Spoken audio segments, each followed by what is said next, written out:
ihsan ila yaumil qiyamah. Masyiral muslimin, Bapak Ibu yang sama dimuliakan Allah Subhanahu wa taala, yang sama kita datang ke tempat ini dengan niat untuk belajar. Kita bersyukur pada kesempatan kali ini Allah masih memperpanjang usia kita, memberikan kesempatan kepada kita untuk menghirup udara kehidupan ini, dan kita berniat untuk memanfaatkan ini sampai akhir hayat kita untuk menjadikan seluruh kehidupan kita sebagai ibadah dan inti ibadah kita dalam pelajari kitab sucinya. Pada malam hari ini kita akan masuk pada surat Al-An'am ayat yang ke-151,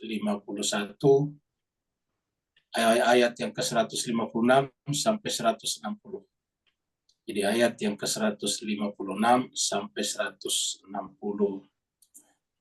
Nanti pada hari Senin nanti akan selesai di 161 sampai 165. Pada malam hari ini Ustadz kita bersama dengan kita, Ustazuna Ustadz Sakti Salim, mudah-mudahan kesehatan beliau sudah sehat. Alhamdulillah beliau sudah siap. Kita minta kepada beliau untuk membacakan kepada kita untuk mendaraskan kepada kita ayat-ayat Allah Subhanahu wa taala dengan tahsin. Semoga kita semuanya menyimaknya dengan baik lalu mengikuti bacaan beliau. Bapak Ibu yang ingin baca kitab sucinya sendiri, silakan buka surat Al-An'am ayat 156 sampai 160. Dan kita masuk ke screen. Seraya mempersilakan kepada Ustadz kita, Ustadz Safi Saleh dari Singapura, untuk membacakan ayat-ayat Allah tersebut kepada kita. Fadhil Ustadz. Syukran. Assalamualaikum warahmatullahi wabarakatuh. Waalaikumsalam warahmatullahi wabarakatuh. A'udzu billahi minasy syaithanir rajim. Bismillahirrahmanirrahim. A'udzu billahi minasyaitonir rajim. Bismillahirrahmanirrahim. An taqulu innama unzila al-kitabu ala ta'ifatayn min qablina أن تقولوا إنما أنزل الكتاب على طائفتين من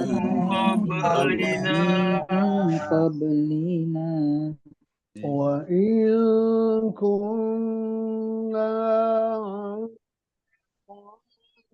تهم لغافلين وإن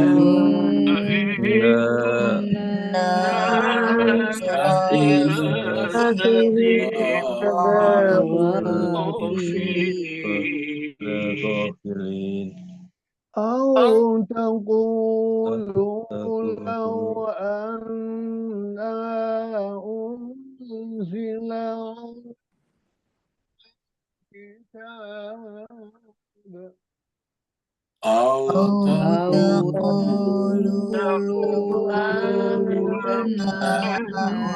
أنزل علينا الكتاب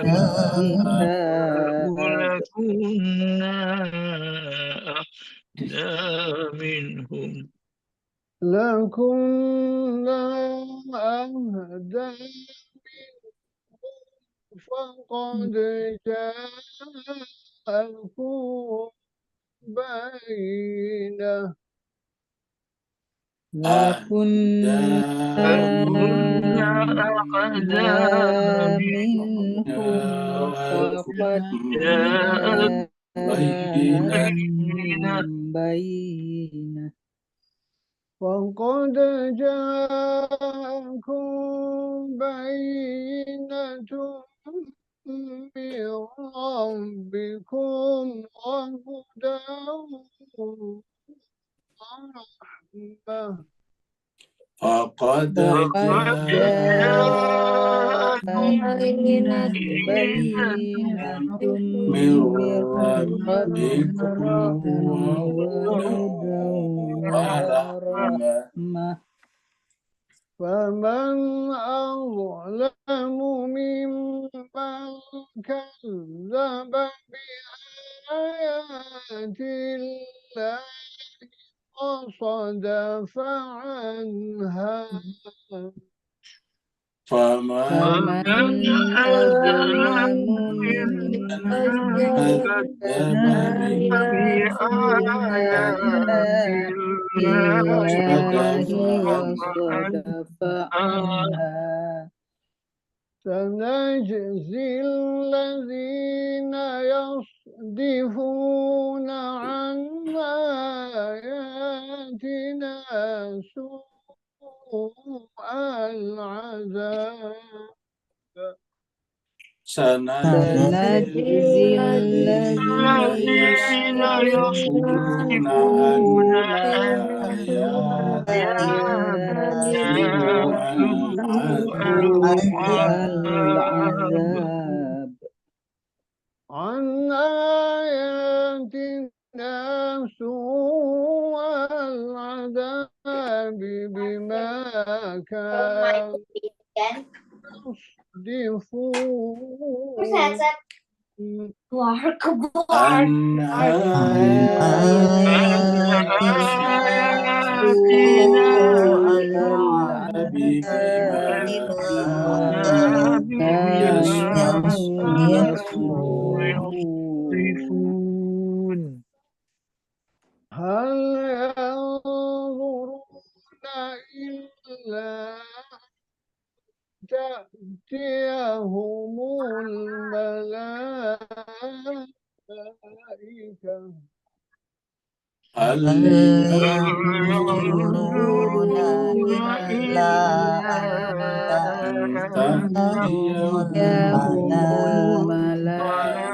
الملائكة أو يأتي ربك أو يأتي بعض آيات ربك أو يأتي ربك أو يأتي بعض آيات ربك يوم يأتي بعض آيات ربك لا ينفع نفسا إيمانها يوم يأتي بعض آيات ربك لا نفسا إيمانها لم تكن آمنت من قبل أو كسبت في إيمانها خيرا لم تكن آمنت قبل أو كسبت في إيمانها خيرا خيرا قل انتظروا إنا منتظرون قل انتظروا إنا منتظرون إن الذين فرقوا دينهم وكانوا شيعا الذين فرقوا دينهم وكانوا شيعا وكانوا شيعا لست منهم في شيء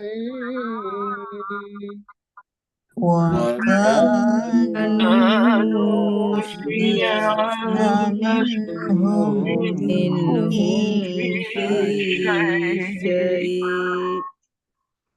إنما أمرهم إلى الله ثم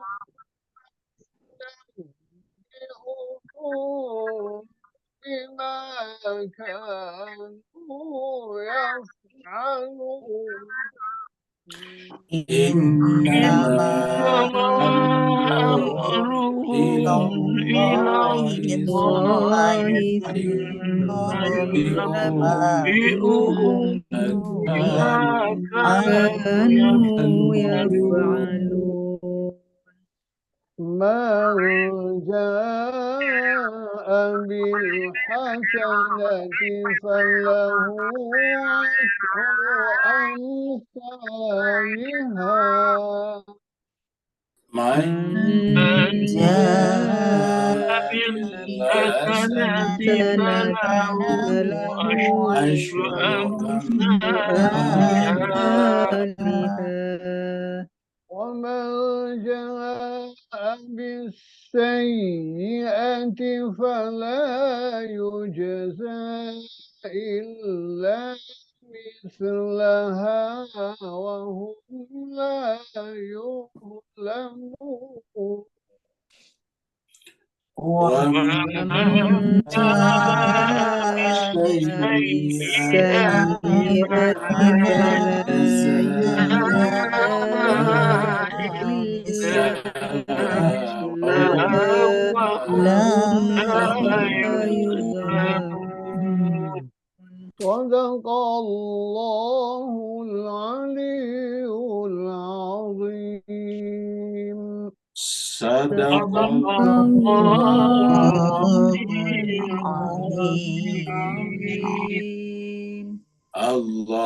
Allahumma salli wa sallim وزد وبارك على رسول الله وآله الأطهار على رسول الله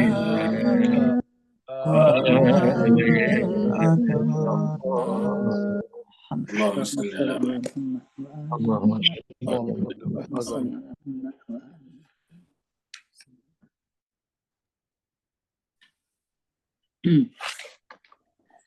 Jemaah sekalian, kita haturkan terima kasih, syukran katsira kepada Ustaz kita, Ustaz Zena, Ustaz Safi Saleh dari Singapura.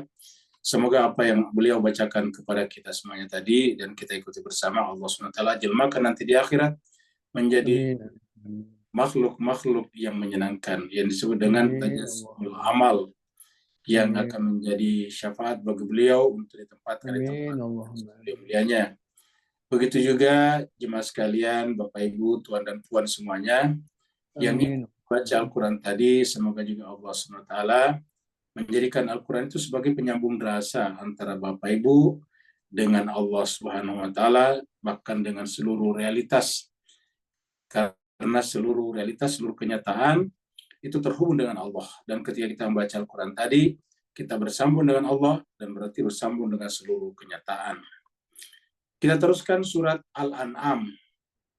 Surat Al-An'am adalah surat yang bernomor urut 6 setelah surat Al-Maidah. Dan nanti setelah surat Al-An'am masuk surat 7, surat Al-A'raf. Surat Al-An'am sendiri secara bahasa artinya hewan atau binatang ternak. Surat ini turun di Mekah, maka disebutlah dengan surat Makkiyah. Jumlah ayatnya 165 ayat. Dan tadi kita sudah baca sampai ayat 160, dan berarti insya Allah hari Senin nanti kita akan selesaikan surat Al-An'am, dan hari Rabunya kalau usia kita dipanjangkan, kita akan berjumpa dengan surat baru, yaitu surat Al-A'raf. Pembahasan kita terakhir surat Al-An'am ini ayat 150-an sampai 155 adalah berbicara tentang hal-hal yang diharamkan Allah.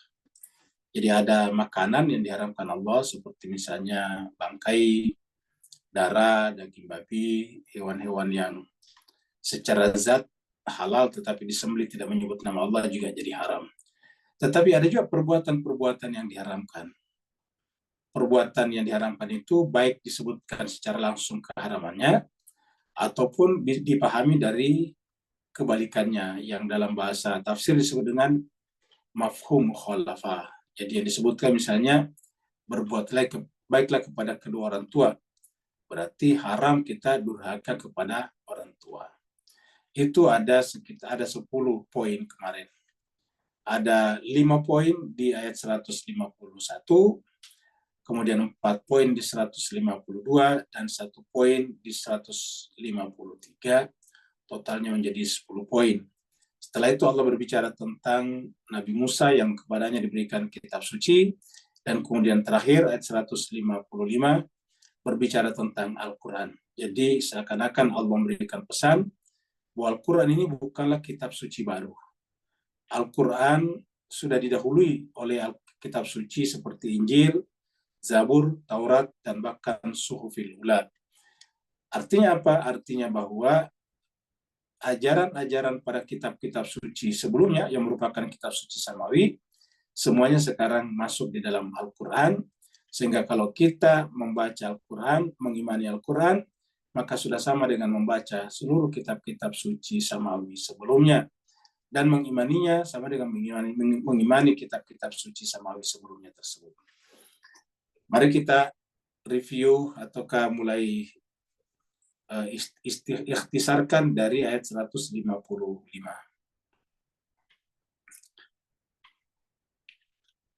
Ayat 155 Allah SWT berfirman, A'udzubillahi minasyaitonirrajim.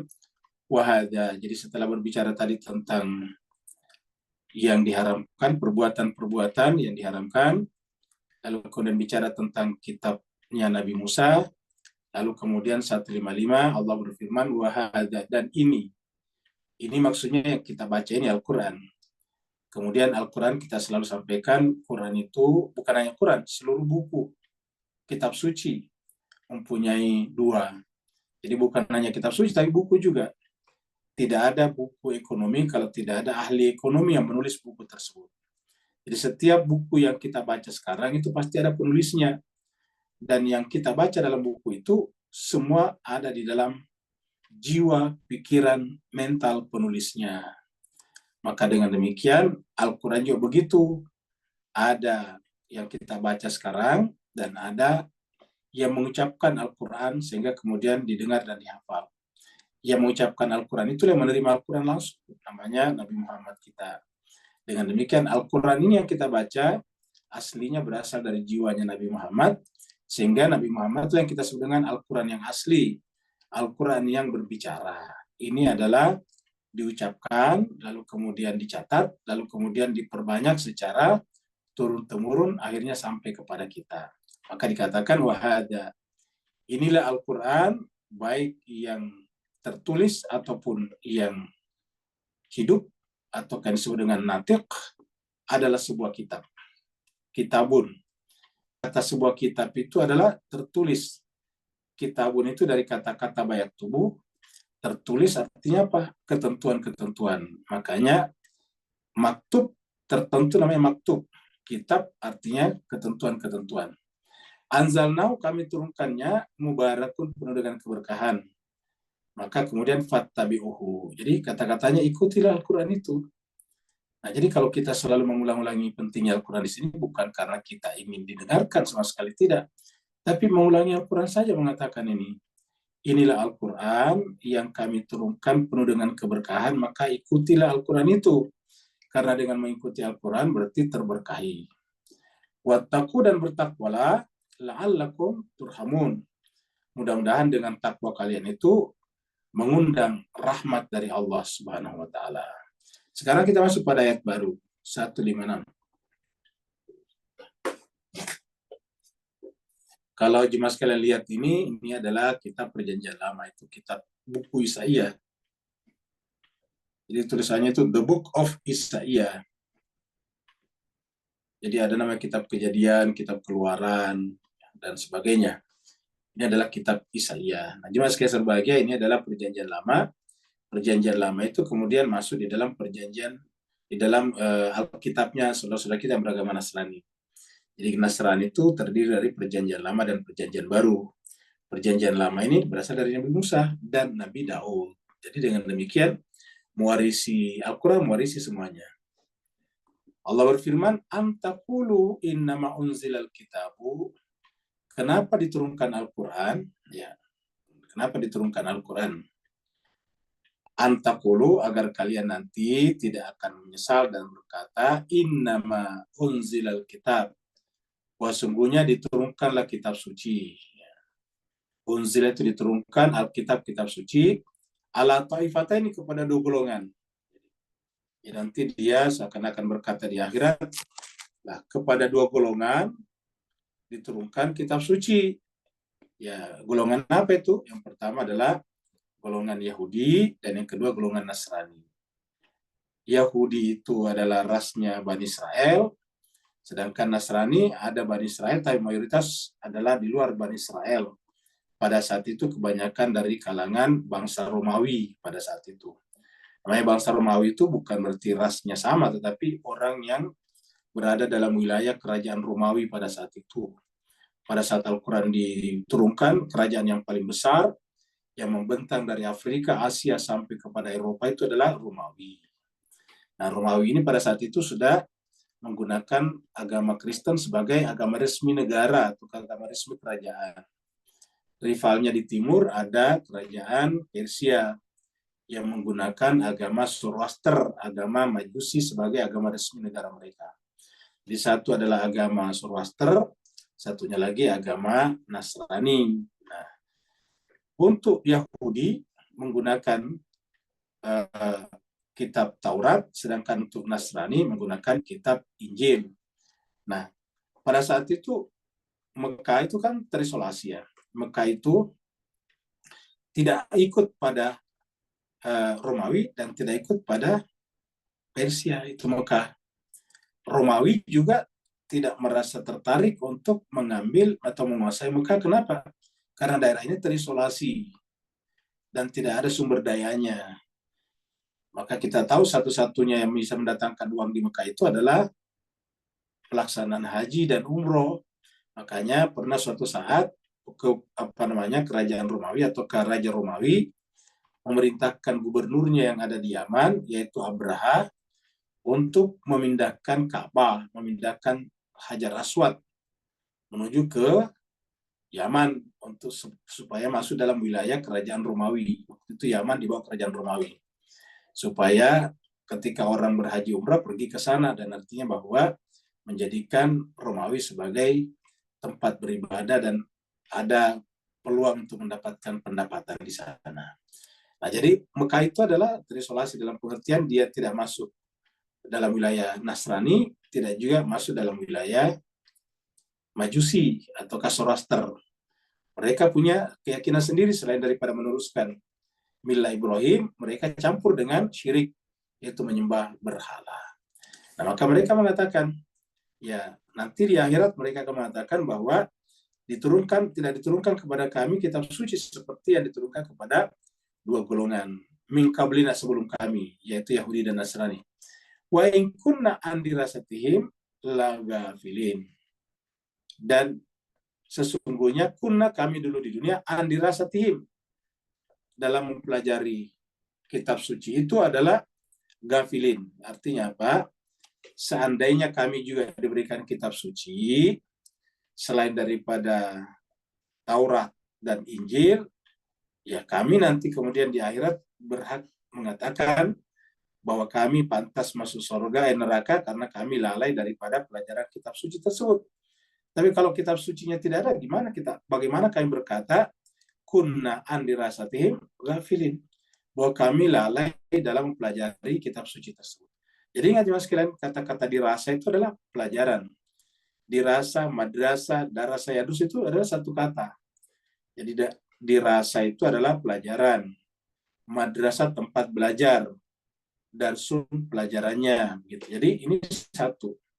Artinya bisa kita tangkap di sini bahwa kitab suci diturunkan adalah untuk dijadikan sebagai pelajaran. Jadi ini adalah kesimpulan paling penting di sini. Jadi kitab suci diturunkan sebagai pelajaran utama bagi manusia.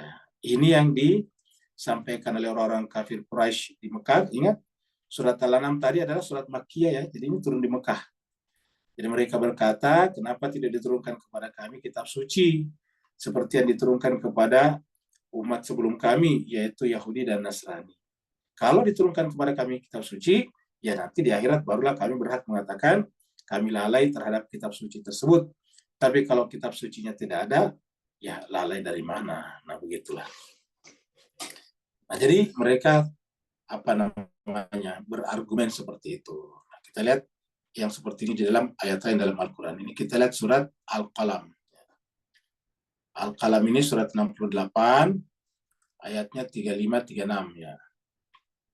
35, 36, 37 sampai di sini nih ya. Mari kita baca. Afanaj'alul muslimina kal mujrimin. Jadi ini pertanyaan. Kata Allah, apakah kami, ingat kami di sini Allah adalah dan rasul-rasulnya, Allah itu adalah Maha Adil. Rasul-rasulnya juga datang untuk menegakkan keadilan. Maka Allah bertanya di sini, afanaj'alul muslimina kal mujrimin. Apakah pantas kami yang adil ini menjadikan sama atau memperlakukan sama antara orang yang berserah diri kepada kami dan orang yang melakukan perbuatan dosa. Al-muslimin di sini orang Islam, orang yang berserah diri. Afanaj'alul muslimina kal mujrimin. Apakah pantas kami yang Maha Adil ini memperlakukan sama antara orang yang berserah diri kepada kami, kepada Allah, dan orang yang kerjanya melakukan perbuatan dosa atau kejahatan? Ya, jadi tentu kita bertanya, tidak mungkin. Hakim yang adil tidak mungkin melakukan kezaliman, apalagi Allah Subhanahu wa taala. Memperlakukan sama antara orang baik dan orang buruk itu jelas bukan keadilan. Malakum kaifa tahkum. Coba bagaimana pendapat kalian? Bagaimana kalian memberikan jawaban hukum terhadap pertanyaan ini? Ya, malakum, bagaimana kalian? Coba bagaimana kaifa tahkum? Bagaimana penilaian kalian? Bagaimana kalian menghukumi pertanyaan ini? Tentu kita menghukumi pertanyaan ini pasti mengatakan tidak mungkin sama. Masa Tuhan mempersamakan antara orang muslim dan orang mujrim? Tidak mungkin. Ya. Am lakum kitabun fihi tadrusun. Atau lakum, apakah kalian punya kitab suci yang di dalamnya tadrusun, kamu pelajari? Nah, jadi artinya kalau ada yang berpendapat bahwa sama orang muslim dan orang berdosa, maka Tuhan bertanya, mana sumbernya? Jadi lagi-lagi yang ditanyakan kitabnya, mana sumbernya? Mana referensinya? Mana literaturnya? Kitabun, mana kitabnya? Yang bisa kita pelajari, yang kalian bisa pelajari. Mana kitab yang kamu pelajari yang mengajarkan sama antara orang muslim dan orang yang berdosa? Orang yang berserah diri dan orang yang memberontak kepada Tuhan. Jadi jawabannya tidak sama. Dengan demikian jemaah sekalian, kitab suci ini penting sebagai pusat, sebagai kitab yang akan kita pelajari, tapi sekaligus kitab ini adalah bersifat rasional, masuk akal. Karena bisa membedakan antara yang orang baik dan orang yang jahat. Tidak mungkin menyamakan. Nah, jadi inilah makna daripada ayat ini. Kemudian ini adalah 156, 157 ya. Lalu ini masih Al-Quran ya. Jadi tadi kan mengatakan apakah ada bagi kami kitab suci. Seandainya ada bagi kami kitab suci seperti Taurat dan Injil, maka kami nanti di akhirat ya tidak mungkin bisa lari daripadanya. Tapi kalau memang tidak ada, bagaimana kami bisa berkata di akhirat bahwa kami lalai sementara kitab sucinya tidak ada? Nah, jemaah sekalian, maka kitab suci ini harus kita pelajari, kita dekap seperti mana Bapak ini mendekap kitab sucinya, bukan hanya di dada, di luar, tetapi juga di dalam kita, dalam jiwa kita. Au, ini kan au 2 kali au, tadi juga au takuluh. Jadi Al-Quran diturunkan agar nanti di akhirat tidak berkata bahwa tidak diturunkan kepada kami kitab suci seperti Taurat dan Injil yang karenanya harusnya kami baca. Kalau kami tidak baca, berarti kami lalai, pantas kami menerima balasan ataukah hukuman. Au taqulu, ataukah kalian mengatakan, lau anna unzila, seandainya diturunkan alaina kepada kami Alkitab, kitab suci. Nah, lagi-lagi. Jadi seandainya diturunkan kepada kami Alkitab, kitab suci. Jadi jemaah sekalian, ini dari atas kita lihat kitab suci. Kenapa? Karena dari 9 yang diharamkan, di ayat 153 tiba-tiba dikatakan bahwa ini adalah siratal mustaqimah. Hadis siratin mustaqim. Ini adalah hadis siratan mustaqimah kalau tidak salah ayat itu hari. Nah, baru kemudian dikatakan fattabi'uhu, maka ikutilah dia. Wala tattabi'u wala tatafarraqu, dan janganlah engkau menyimpang daripadanya. Jadi kita dilarang, ini larangan ke-10, menyimpang daripada kitab suci. Apa artinya menyimpang? Ya berarti ada kitab sucinya. Dan kitab sucinya kita tahu, baru kita tahu kalau kita menyimpang. Kan tidak bisa kita tahu kalau kita menyimpang kalau tidak tahu isinya. Contohnya bagaimana kita tahu kita melanggar hukum kalau hukumnya kita tidak tahu. Jadi harus tahu dulu baru kita bisa dikatakan melanggar hukum. Makanya di negara manapun, misalnya di Singapura, tentu warga negara Singapura diajarkan sejak sekolah tentang hukum-hukum yang berlaku di negaranya, agar ketika melanggar dikatakan melanggar dan yang bersangkutan mengakui. Begitu ya kalau di Malaysia, begitu ya di Indonesia. Dari kecil kita diajarkan hukum kita walaupun tidak sempurna, diajarkan maksudnya tidak seluruhnya, kecuali masuk di fakultas hukum. Tetapi diajarkan kepada kita bahwa kalau kita mencuri, ini pasalnya, kita akan dihukum sekian. Nah, sebegitu kita melakukan pelanggaran, langsung kita dihakimi dengan pasal ataukah hukum tersebut. Nah, begitulah juga dengan manusia nanti di akhirat. Harus ada kitab sucinya dulu. Sehingga ayat demi ayat dalam kitab suci itu kita tahu, baru kita tahu bahwa kita melanggar. Nah, mungkin ada yang bertanya, kalau begitu saya tidak perlu tahu, biar saya tidak melanggar. Nah, tetapi keengganan untuk mengetahui sendiri adalah sebuah pelanggaran besar. Nah, seperti itu. Jadi bersifat ignore, bersifat apatis, bersifat tidak peduli kepada kitab suci sebagai landasan adalah sebuah kesalahan juga. Seperti mana kalau kita tadi warga negara, kalau kita sengaja tidak mau tahu hukum negara kita, ya berarti pelanggaran namanya. Kenapa? Karena jelas-jelas negara diatur oleh hukum, dan kita sengaja untuk tidak mengetahui hukumnya. Nah, dalam kaitannya dengan agama, namanya kitab suci. Ya, jadi mereka mengatakan, taqulu, atau kalian nanti mengatakan, lau anna unzila, seandainya dulu di dunia diturunkan kepada kami Alkitab.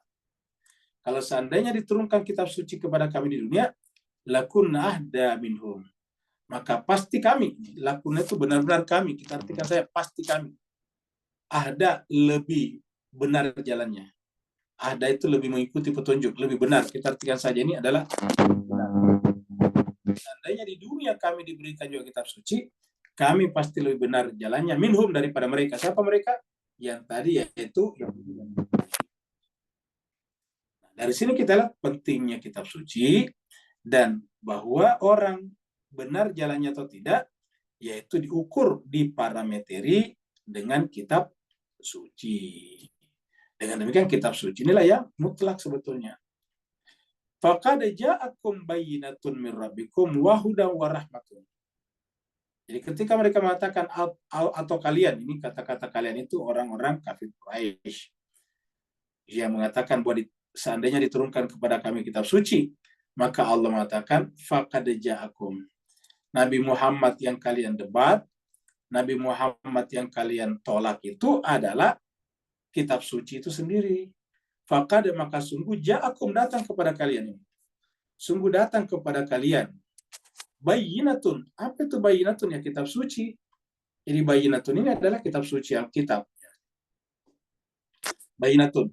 Mir rabbikum, bukan dari Nabi Muhammad. Jadi ini adalah mir rabbikum, dari Tuhan kalian, bukan Nabi Muhammad. Jadi bayina itu artinya apa? Keterangan, penjelasan, deskripsi terhadap seluruh kehidupan kita. Jadi kitab suci itu mendeskripsikan bukan hanya tata cara ibadah mahda seperti sholat, tapi mendeskripsikan juga seperti pembahasan kita sebelumnya tentang timbangan dan takaran. Ya, dibicarakan seperti itu. Nah, selain bayina apa lagi? Wahudan, dan dia petunjuk, hudan. Jadi dia adalah hudan. Jadi ini adalah bayina, ini adalah hudan. Bayina, ini adalah hudan. Apalagi warahmatu, dan rahmat. Fungsinya sebagai bayina artinya mendeskripsikan, menjelaskan, menguraikan. Sedangkan hudan sebagai mapping, peta jalan kehidupan, hudan petunjuk, alat navigasi kehidupan. Jadi namanya alat navigasi kehidupan.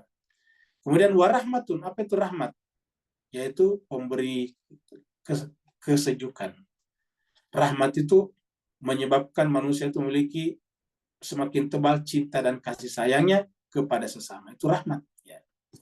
Jadi rahmat ini dari kata rahima, lahirlah kata rahman dan rahim dari sini. Rahman pengasih, rahim penyayang. Jadi orang yang menjadikan Al-Quran sebagai rahmat, maka dia akan mendapatkan, menyerap daripada Al-Quran itu apa yang disebut dengan cinta dan kasih sayang. Jadi kalau ingin melembutkan hatinya, belajarlah Al-Quran. Kalau ingin menambah ketebalannya, cintanya, sayangnya kepada sesama, bukan kepada manusia saja, tapi seluruh makhluk, maka rajinlah belajar Al-Quran. Maka di dalam Al-Quran itu semuanya diberi nama, semuanya ada nama surat. Ada nama surat, ada nabi jadi nama surat. Nabi seperti Ibrahim, Yusuf, Yunus, itu kan surat dalam Al-Quran.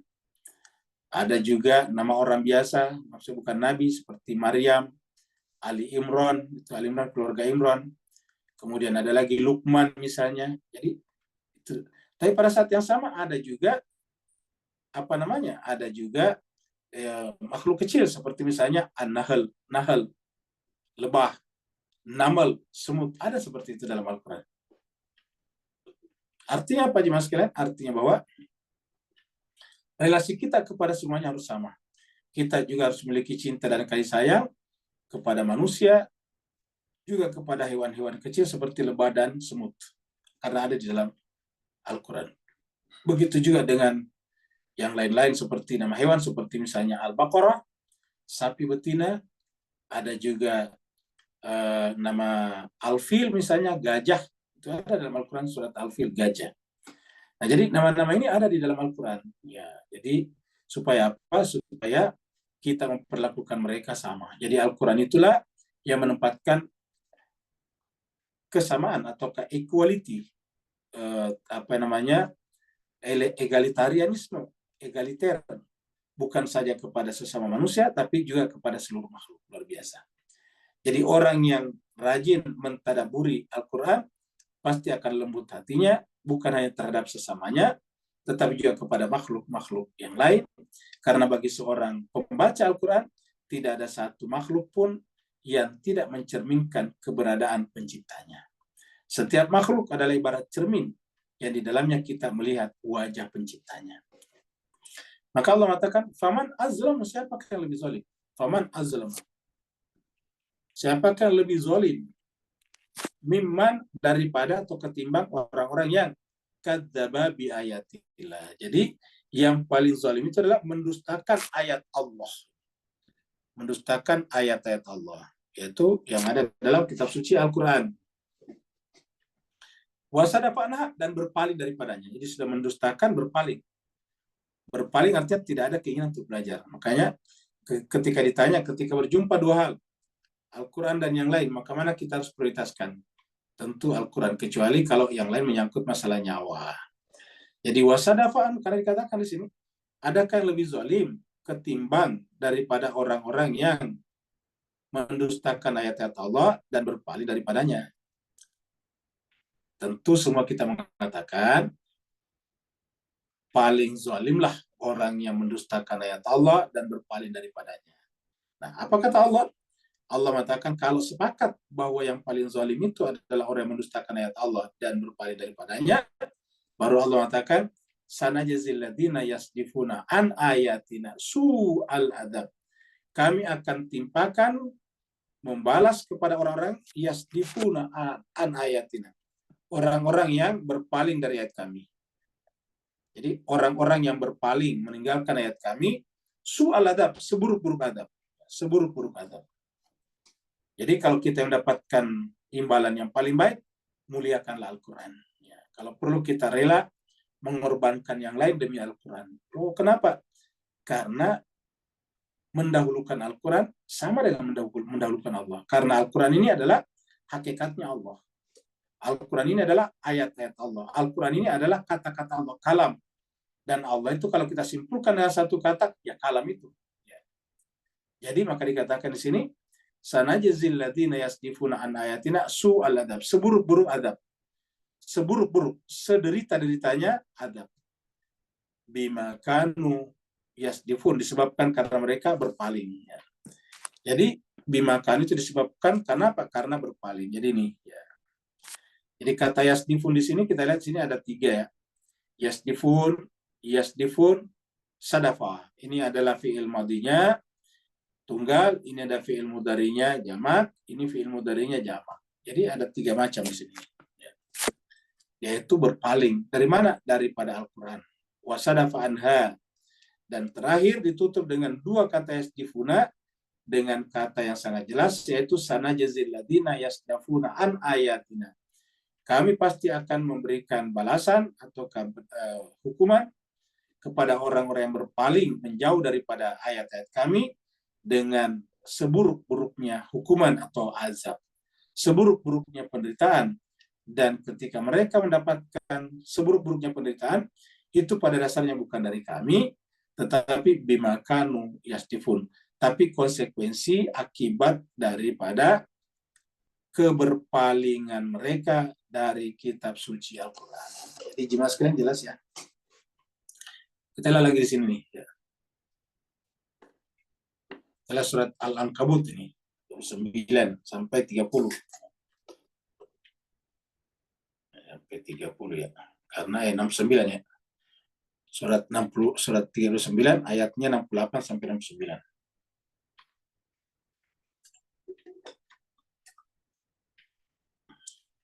Allah berfirman, "Waman azlamu." Dan siapakah yang lebih zalim? Ya, sama tadi ini. Lihat tadi di sini nih. Ini. Man azlam. Cuma di sini ada fa-nya, tapi ini man azlam ya. Mimman, ini sama juga di sini ya. Waman azlam, siapakah lebih zalim? Mimman, ketimbang atau daripada orang-orang yang iftara 'alallahi, dengan mengada-adakan atas nama Allah, artinya mengadakan sumber lain, keutamaan lain selain daripada Allah, dan mengutamakan selain daripada Allah, maka itu adalah kadzibah, kedustaan. Karena hakikat segala sesuatu adalah Allah, dan ketika Allah yang tunggal yang satu itu menjelaskan dirinya, maka itulah Al-Quran. Jadi kalau kita ingin memahami ma'rifat kepada Allah, tidak ada cara lain kecuali memperdalam Al-Quran. Maka siapa yang mencoba mendekati Allah selain daripada Al-Quran, maka kadzibah, kedustaan. Atau bisa dikatakan yang bersangkutan adalah mendustakan kebenaran. Karena kebenaran itu dari Allah. Ketika kebenaran itu datang kepada mereka. Baru Allah bertanya, alaisa fi jahannama, bukankah di neraka jahanam maswa, pantasnya tinggal lil kafirin, orang-orang yang menolak ayat Allah tadi. Jadi ini pertanyaan kepada kita, coba pikirkan baik-baik. Masih adakah tempat yang cocok bagi orang yang menolak kebenaran Al-Quran? Kalau kita katakan dia pantas masuk surga juga, ya berarti percuma berbuat baik, karena orang buruk dia masuk surga. Sementara tidak ada lagi tempat selain daripada surga dan neraka. Jadi cuma 2 macam, surga kah, neraka kah? Tidak ada tempat lain, tidak ada alternatif ketiga. Jadi Allah mengatakan, alaisa fi jahannam masalil kafirin. Ya. Jadi surat Al-Ankabut. Jadi kita balik lagi ke sini. Jadi sudah selesai tadi ayat 167 ya. Jadi Allah mengatakan, "Faman azlam mimman kadzaba bi ayatillahi wa sadafa anha. Sanajzil ladzina yasdifuna an ayatina su'al adzab bima kanu yasdifun." Jadi, siapa yang lebih zalim daripada orang yang mendustakan ayat-ayat Allah dan berpaling daripadanya? Dan kepada mereka yang berpaling daripada ayat-ayat kami, kata Allah, akan ditimpakan kepadanya seburuk-buruk azab karena pilihan perbuatan mereka sendiri.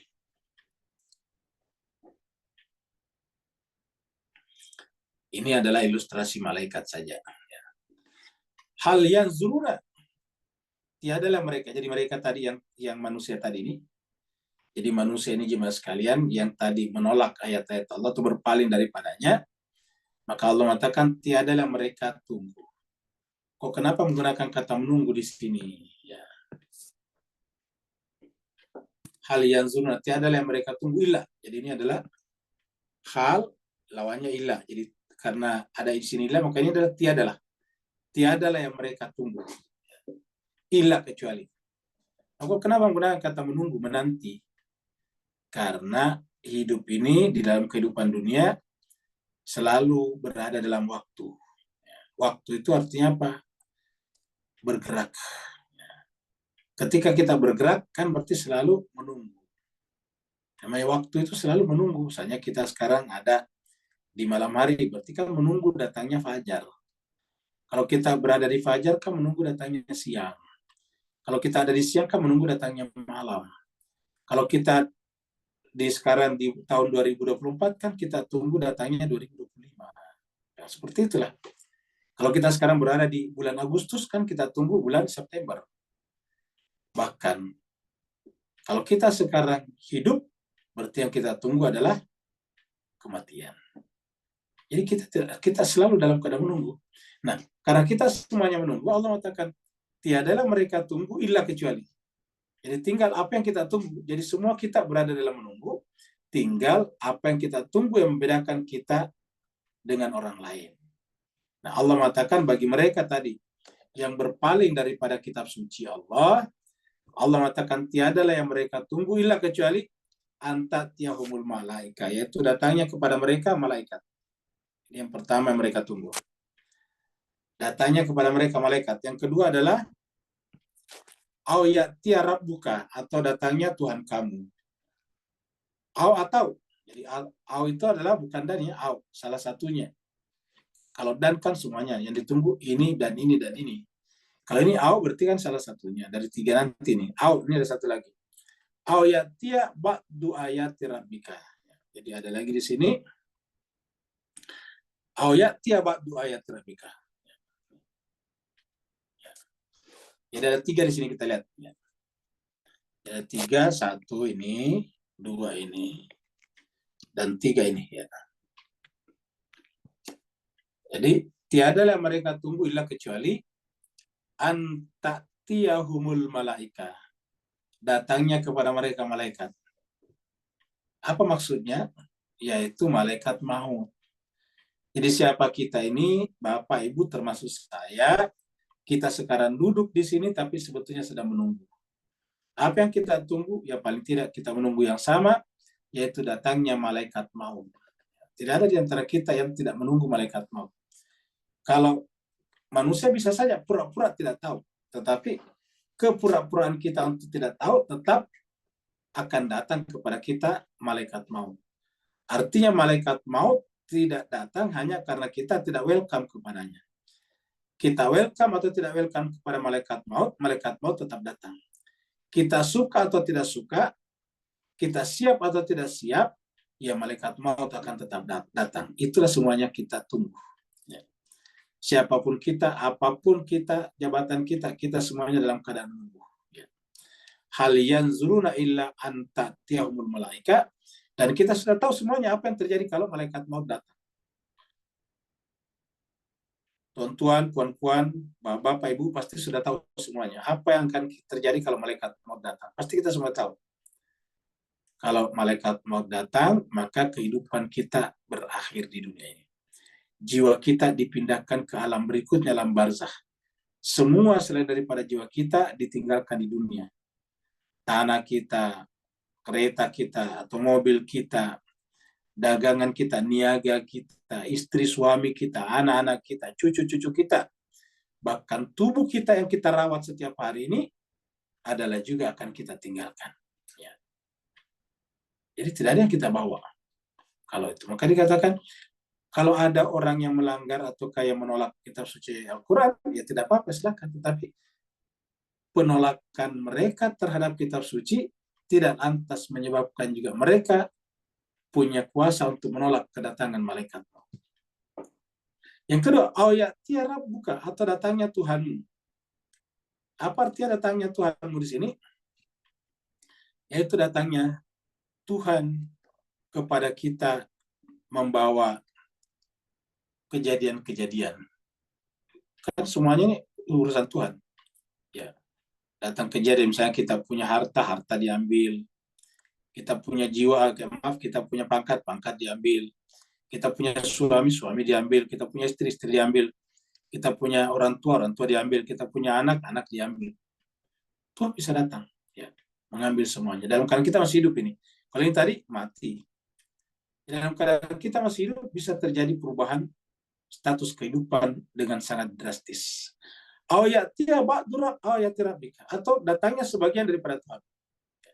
Dan nanti puncaknya di sini jemaah sekalian, datangnya nanti di sini adalah ketika yang datang itu adalah penegak kebenaran.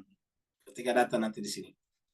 Yang ketiga adalah atau datangnya sebagian daripada Tuhan. Tanda-tanda kebesaran Allah. Jadi tiba-tiba misalnya kita saksikan, kita masih hidup dan kita menyaksikan sesuatu yang menurut kita tidak mungkin menang, ternyata menang.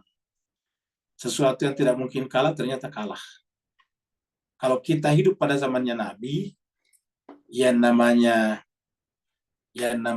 Romawi itu kan tak terkalahkan. Tapi apa yang terjadi kemudian? Romawi kemudian runtuh. Kalau kita hidup sezaman dengan Nabi, yang namanya Persia tidak mungkin terkalahkan. Militernya kuat sekali. Tetapi ya Persia runtuh. Ya.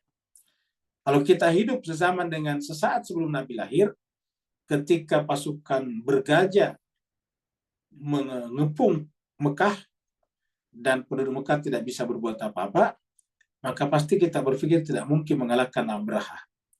Bagaimana mungkin mengalahkannya? Mereka datang dengan persenjataan yang lengkap. Bala tentara yang banyak dan terlatih. Yang ketiga, kendaraannya canggih, gajah. Yang namanya gajah, kalau kita panah mungkin tidak bisa tembus kulitnya karena tebal sekali. Itu gajah. Dan mereka datang untuk mengambil Ka'bah pada saat itu. Tapi apa yang terjadi kemudian? Datang ayat Allah, yaitu gajah. Jemaah sekalian, tidak perlu saya gambarkan gajah. Pasti Bapak, Ibu semuanya bisa membayangkan gajah. Gajah lah yang sekarang ini merupakan binatang paling besar. Kalau paling tinggi ada zebra, ada jerapah. Tapi yang paling besar ya gajah. Paling berat. Kita tidak perlu digigit gajah, cukup diinjak saja pasti sudah mati. Nah, tapi apa yang terjadi kemudian gajah begitu besar dihancurkan dengan apa? Dengan burung yang kecil sekali, burung-burung. Ya. Namanya burung ababil. Ya. Jadi dan ini diabadikan dalam Al-Quran.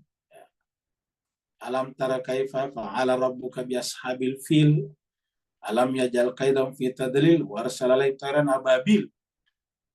Ya, kata para ulama tafsir namanya burung ababil itu burung kecil sekali. Kecil. Makanya kalau dia datang banyak, ya banyak sekali kelihatan karena kecil. Tapi di paruhnya, di mulutnya itu tersimpan batu-batu kecil yang sangat panas, yang seakan-akan mengandung bara. Begitu dijatuhkan dan terkena kulit langsung terbakar. Sehingga kasfi makul, orang itu seperti daun yang hijau, mulus dimakan ulat. Jadi itu adalah tiba-tiba datang, tak terbayangkan sebelumnya. Abraham begitu kuat, gajah tapi dikalahkan oleh burung-burung kecil yang namanya ababil. Jadi artinya apa jemaah sekalian? Kita wajib untuk mempersiapkan segala sesuatunya dalam kehidupan kita, tapi yang lebih wajib lagi adalah tidak bersandar kepada apapun selain kepada Allah. Jadi ayatnya ba'du ayat Nabi gitu dia. Yauma ya'ti ba'du ayati rabbik. Pada hari ketika datangnya sebagian. Jadi ini yang ketiga. Jadi ini adalah yang ketiga ya. Ini adalah yang ketiga. Yauma ya'ti ba'du ayati rabbika, berarti ini adalah yang ketiga ini ya. Ketika datang ini, la yanfa'u nafsan imanuha, tidak bermanfaat lagi iman seseorang. Walam takun amanat min qabl, dan juga tidak juga orang yang beriman yang tidak beriman sebelumnya. Jadi kalau sudah datang iman tidak bermanfaat, bahkan yang sebelumnya juga kalau tidak beriman tidak bisa berbuat apa-apa. Tidak ada gunanya lagi. Ya. Jadi harus minimal kita beriman sebelumnya. Au kasabat fi imaniha khairan. Atau apa yang diperbuat oleh iman kita dengan kebaikan. Jadi kesimpulannya ketika datang ayat-ayat Allah itu tidak berguna lagi iman kalau pada saat itu baru kita beriman, bahkan tidak berguna iman kita kalau memang dari awal kita tidak bisa menolaknya kalau tidak beriman dari awal. Iman itu harus mendatangkan kebajikan. Ya. Lalu apa terakhirnya? Ini pasti datang. Ya. Ya, apa yang kita tunggu ini pasti datang. Salah satu dari yang tiga ini pasti datang. Maka kul katakanlah Muhammad. Kul katakanlah. Intazru, tunggulah kalian semuanya. Inna muntazirun. Ditunggulah. Inna, sungguhnya kami, muntazirun, adalah orang yang menunggu. Apa yang ditunggu tadi? Yaitu tadi, sebagian ayat Allah ini. Yang kalau dia datang tadi, sesuatu yang luar biasa bisa terjadi. Dan karenanya kita semuanya adalah al-muntazir, ini muntazir. Untuk jamannya muntazirun. Kalau kita hilangkan jamannya muntazir. Kalau dikasih alif lam ma'rifah, al-muntazir. Kita semuanya adalah al-muntazir, menunggu. Dan yang kita tunggu namanya al-muntazar. Jadi kita ini adalah orang yang menunggu. Dan yang kita tunggu namanya al-muntazar. Ya. Dan apa itu al-muntazar?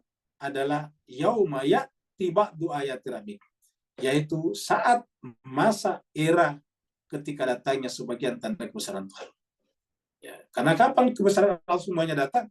Ya kalau kita sudah nanti di akhirat, kita menyaksikan alam semesta hancur, lalu kemudian kita bangkit nanti di akhirat di pada masyar, lalu masuk ke dalam surga, semuanya rangkaian kita sudah lihat seluruh rangkaian tanda kebesaran Allah. Maka di sini dikatakan cuma ba'du ayati rabbik, sebagian saja daripada ayat Tuhan. Ya. Nah, kita lihat di sini ayat 53 surat Al-Araf. Ini surat Al-Araf surat 7. Mirip tadi ayatnya nih. Hal yanzuruna illa ta'wilah. Tiadalah yang manusia tunggu kecuali ta'wil. Ta'wil itu artinya realisasi daripada janji-janji Allah. Yaitu Al-Quran. Apa realisasinya? Kita tunggu seperti tadi disebutkan di sini. Salah satu dari yang tiga. Ya tiyahum al-malaikah. Ya tiara buka. Ya tiaba dua ayat rabbik. Cuma salah satu dari yang tiga ini. Ya. Maka hal yanzuruna illa ta'wilahu. Tiadalah mereka tuh kecuali datangnya salah satu dari yang tiga tadi. Dan pada saat itu yauma ketika terjadi salah satu dari yang tiga, yauma ya'ti ta'wiluhu, pada saat terjadinya kejadian itu artinya terwujudnya yang dijanjikan Allah tadi, yaqulul ladzina nasuhu, maka berkatalah orang-orang yang selama ini melupakan Allah. Min qabl, sebelumnya. Qad ja'at, ya, artinya bahwa berkatalah mereka-mereka yang selama ini lupa. Apa kata mereka? Qad ja'at rusulur rabbina, ternyata telah datang kepada kami rasul Tuhan kami. Bilhaq, dengan kebenaran. Artinya apa yang disampaikan dalam Al-Quran ternyata benar. Qad ja'at rusulur rabbina, rasul Tuhan kami itu adalah nabi, terutama Nabi Muhammad yang membawa kitab suci Al-Quran. Rasul-rasul yang membawa kitab suci tadi kita sudah sebutkan. Jadi qad ja'at rusulur rabbina bil haqq, sungguh telah datang rasul-rasul dari Tuhan kami membawa kebenaran. Tetapi karena mereka tidak beriman, maka mereka menyesal, maka barulah di sana mereka berkata, fahal lana min syufa'a. Ya Tuhan, maka masih adakah yang mau memberikan syafaat kepada kami? Baru mencari pemberi syafaat. Hal lana min syufa'a, apakah ada bagi kami pemberi syafaat? Hal lana min syufa'a, apakah ada bagi kami pemberi syafaat? Fayashfa'ulana, agar mereka berikan syafaat kepada kami. Karena mereka tahu tidak mungkin lagi selamat. Tapi sudah dikatakan di atas, kalau tidak beriman atau sejak dari awal tidak beriman, ya tidak bisa. Nah sekarang satu-satunya harapan apa? Yaitu pemberi syafaat. Maka mereka berkata, hal lana min syufa'a fayashfa'u lana, ya Allah, masih adakah pemberi syafaat bagi kami agar mereka memberikan syafaat kepada kami di dalam kehidupan akhirat ini. Kalau dulu di dunia pemberi syafaat berteriak, hal min nasirin yansuruni, masih adakah penolong yang menolong kami untuk sampai kepada Allah. Sekarang mereka mengatakan hal lana min syufa' fayashfa'u lana. Jadi kebalikannya kan, kalau pemberi syafaat tadinya di dunia dibunuh, dianiaya, mereka berkata, pemberi syafaat berkata, hal min nasirin yansuruni, hal min nasirin yansuruni. Sekarang terbalik, yang tidak menolongnya berkata, fahal lana min syufa'a fayashfa'u lana. Au nuraddu, ataukah ya Allah adakah jalan bagi kami untuk kembali ke dunia? Nurad itu dikembalikan ke dunia. Atau ya Allah adakah jalan bagi kami untuk kami kembalikan ke dunia? Fana'mal, agar kami beramal ghairal ladzi kunna na'mal, yang dulu di dunia kami tidak amalkan. Jadi mereka ingin dikembalikan ke dunia. Fana'mal ghairal ladzi kunna na'mal. Tapi apa kata Allah? Ini yang terakhir dari sini sampai ke bawah ini adalah penilaian Allah. Kata Allah, qad khasiru anfusahum. Sungguh mereka itu adalah orang-orang yang merugikan dirinya sendiri, karena waktu di dunia mereka punya waktunya tidak digunakan, berjalan dan bergulir itu waktu disia-siakan. Ya, kitab suci datang, Nabi datang kepada mereka, tapi mereka lebih memilih kegiatan lain daripada kitab suci. Ya, akhirnya itu sudah merugikan diri mereka sendiri. Kalau berjumpa dua hal, maka mereka memilih selain daripada kitab suci. Nah, maka Al-Quran mengatakan, kada khasiru anfusahum. Sungguh mereka telah merugikan diri mereka sendiri. Wa dalla anhum ma kanu yaftarun. Semua yang mereka adakan dulu di dunia, terutama kaitannya dengan pelanggaran terhadap kitab suci, sekarang sudah hilang. Wa dalla anhum ma kanu yaftarun. Hilanglah dari mereka semua yang mereka adakan dulu di dunia. Jadi surat Al-Araf ya. Surat As-Sajdah. Surat As-Sajdah ini surat 32 ya, ayatnya 29. Qul, katakanlah Muhammad, yaumal fathi, pada saat datangnya kemenangan, al-fath. Yaumal fath berarti tadi janji Allah yang keberapa tadi, datangnya nih. Berarti nih, datangnya sebagian ayat Allah ya. Jadi al-fath itu adalah datangnya sebagian ayat Allah, ayat Tuhan kalian.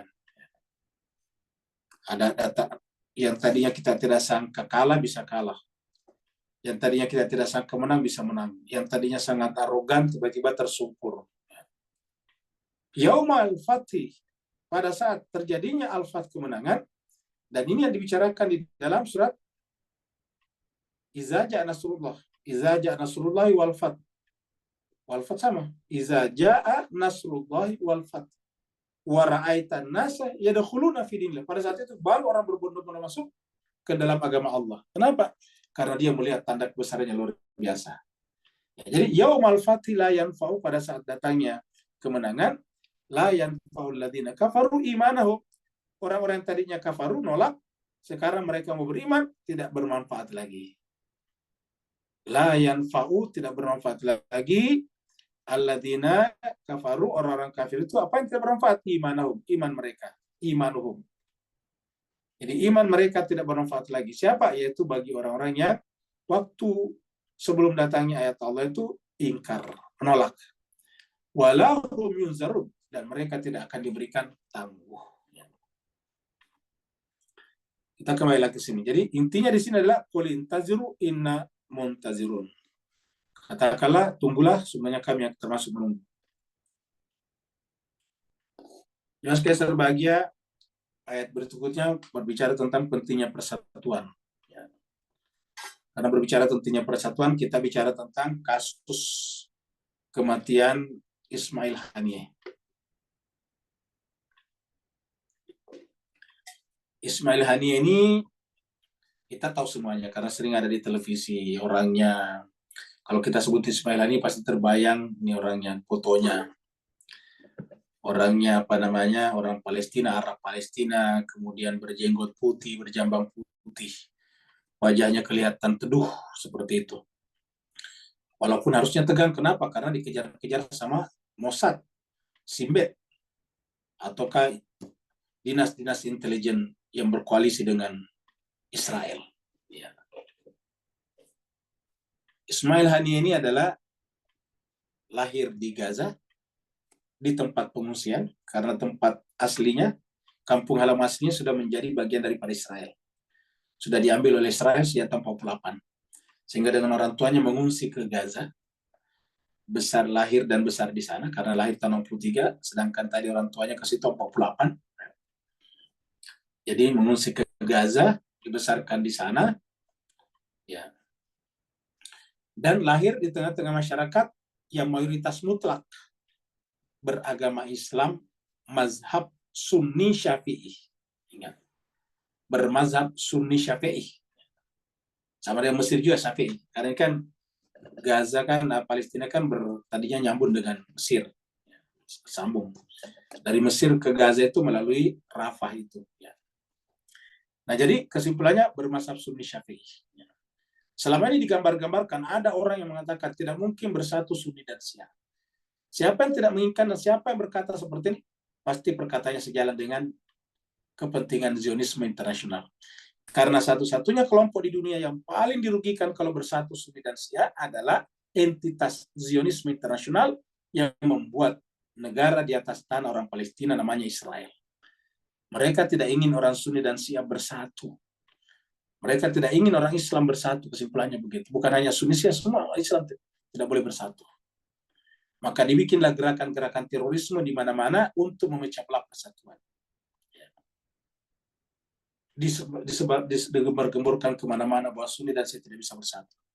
Tapi kematian Hani menunjukkan kepada kita bahwa dia adalah Sunni, tetapi dia selalu mondar-mandir ke Iran yang Syiah dan bertemu dengan pemimpin Iran yang Syiah, yaitu Ayatullah Ali Khamenei.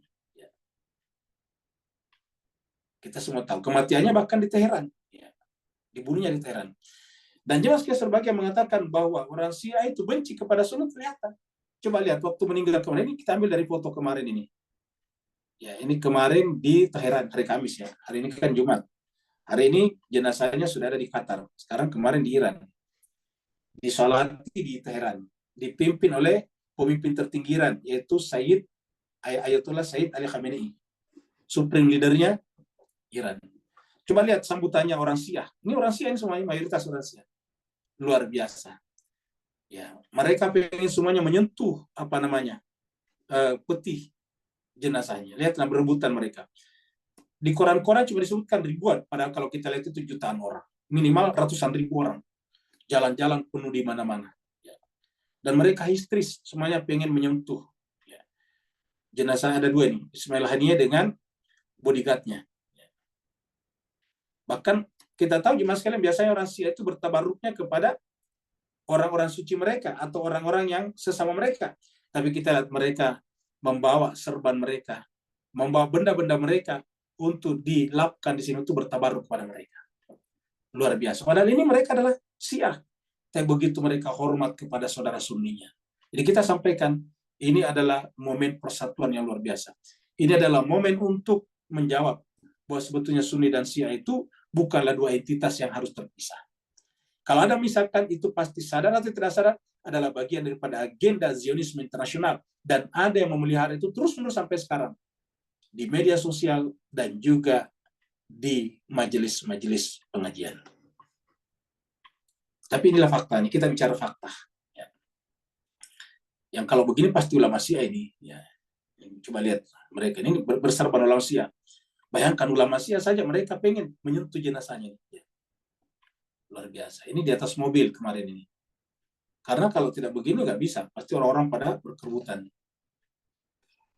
Coba lihat perempuannya. Ya. Lihat ini. Bendera Iran. Wanita-wanita membawa posternya.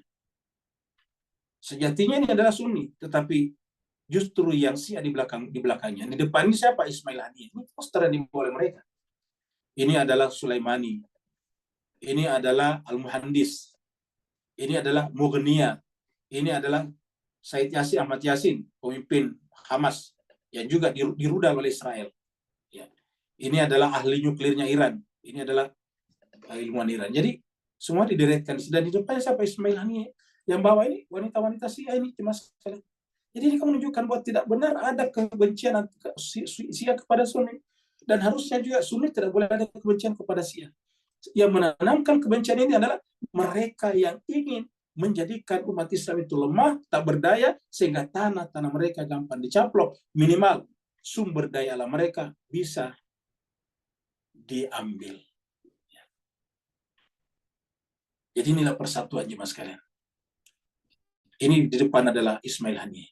Di belakangnya kita lihat gambar bendera Iran. Ini adalah ulama, ibu wanita-wanita yang bermazhab Syiah Ja'fari namanya, ataukah Imamiyah. Dan jemaah sekalian berbahagia, kecintaan kepada Ismail Haniyeh bukan saja dari Syiah, tapi dari seluruh umat manusia, bahkan termasuk seluruh umat Islam juga. Dan jemaah sekalian berbahagia, mana buktinya kalau sebetulnya ada yang tidak suka terhadap persatuan umat Islam? Lihatlah kenyataan pahit yang dialami oleh Perdana Menteri Malaysia ini. Ya, ini adalah Perdana Menteri Malaysia sekarang, Bapak Anwar Ibrahim, yang marah luar biasa karena postingannya di X, dulu Twitter, dihapus. Padahal isinya cuma apa? Isinya cuma menyampaikan duka cita. Bayangkan, menyampaikan saja duka cita kepada Ismail Haniyeh, dihapus oleh X Twitter. Luar biasa. Kan berarti ada upaya sistematis untuk menyembunyikan, untuk menghentikan simpati orang kepada Palestina. Kita lihat ini CNN, ini kita ambil beritanya dari CNN. Tanggal 1 Agustus kan berarti kemarin, hari Kamis ini. Perdana Menteri Anwar marah IG, ya maaf ini bukan Twitter, IG, tapi disampaikan di Twitternya kemarin. IG itu adalah Instagram. Jadi marah karena Instagramnya IG hapus post soal Haniyeh. Coba bikin posting soal Haniyeh. Sampai Pak Anwar mengatakan jangan jadi bajingan Israel. Luar biasa. Perdana Menteri Malaysia ini, beritanya kita ambil sedikit. Perdana Menteri Malaysia Anwar Ibrahim marah setelah unggahannya terkait duka cita terhadap kematian pemimpin politik Hamas, Ismail Haniyeh, dihapus Instagram. Bayangkan Pak, cuma ucapan, cuma bela sungkawa, turut berduka cita, masa dihapus? Coba. Apa sebabnya? Karena pihak yang pro-Zionis Israel ini tidak ingin ada pembesar-pembesar lainnya di dunia yang menyampaikan empati dan duka cita kepada Ismail Haniyeh. Mereka inginnya mengutuk Haniyeh, dianggapnya sebagai teroris, kan begitu. Dan yang membuat agenda ini ya mereka, supaya mereka seakan-akan memang sah membunuh Haniyeh karena Haniyeh itu adalah teroris. Padahal teroris yang sesungguhnya adalah Israel. Kita ulangi, teroris yang sesungguhnya Israel. Menteror, bayangkan sudah 40.000 orang dibunuh, mayoritasnya anak-anak dan perempuan. Ya. Pemilik tanah meminta kemerdekaan, dianggap sebagai teroris. Sama dulu kita Belanda, ketika kita dijajah dan kita pengen merdeka, mereka menyebut kita sebagai ekstremis. Tetapi hebatnya, banyak orang di dunia bersepakat dengan pendapat Zionis dan sekutu-sekutu baratnya, bahwa memang orang yang pertahankan kemerdekaannya di Palestina disebut sebagai teroris. Luar biasa. Nah, Pak Anwar Ibrahim di sini kita lihat bagaimana pahitnya, IG-nya dihapus hanya gara-gara mengucapkan bela sungkawa kepada Ismail Haniyeh. Allah berfirman, Innal ladzina farraqu dinahum. Sungguhnya orang-orang yang farraqu, memecah belah. Makanya kita bicara tadi pentingnya persatuan. Ingat, di Islam ini ada 2 mazhab besar di dunia, yaitu Sunni dan Syiah. Sebetulnya ada 3 yang besar, yaitu pertama Sunni yang paling besar, yang kedua Syiah, yang ketiga adalah Ibadiyah. Tapi Ibadiyah ini jarang disebut. Ya, padahal Ibadiyah ini satu negara juga, yaitu di Oman. Oman itu satu negara Ibadiyah. Rajanya Oman itu adalah ibadi, bermazhab ibadi. Nah, tapi kita bicara Sunni dan Syiah saja, karena ini banyak dibicarakan. Nah, Allah mengatakan, innalladzina farraqu, sungguhnya orang-orang yang memecah belah dinahum, agama mereka. Jemaah sekalian, sebelum kita lanjut, kita bikin disclaimer dulu, ini bukan dari saya. Ini bukan pernyataan pribadi saya. Ini bukan kata-kata Al-Fakir. Ini adalah pernyataan Allah. Allah mengatakan apa? Innalladzina, sungguhnya orang-orang yang farraqu, memecah belah dinahum, agama mereka. Wa kanu syi'an, sehingga mereka menjadi berkelompok-kelompok. Syi'an itu berkelompok-kelompok. Apa kata Allah? Lasta minhum fi syai'in. Mereka tidak punya nilai apapun, sesedikit apapun. Lasta. Ya. Kamu Muhammad, tanya Nabi Muhammad ya. Lasta kamu Muhammad, bukanlah dari mereka fi syai'. Kamu bukan bagian dari mereka. Lasta minhum, kamu bukanlah bagian dari mereka. Fi syai'in, sesedikit apapun. Kamu bukanlah dari mereka sesedikit apapun. Jadi ingat, memecah belah agama sampai berkeping-keping menjadi Sunni Syiah, di dalam Sunni berkeping-keping lagi sampai Maliki Hambali dan sebagainya, maka Tuhan mengatakan, wahai Muhammad, kamu tidak boleh menjadi pelindung mereka. Lasta minhum fi syai'in. Kamu bukan bagian dari mereka. Jadi jemaah sekalian berbahagia, kita ulangi di pengajian kita ini, di pembahasan ayat ini. Ya, yang Syiah, jadilah Syiah yang baik.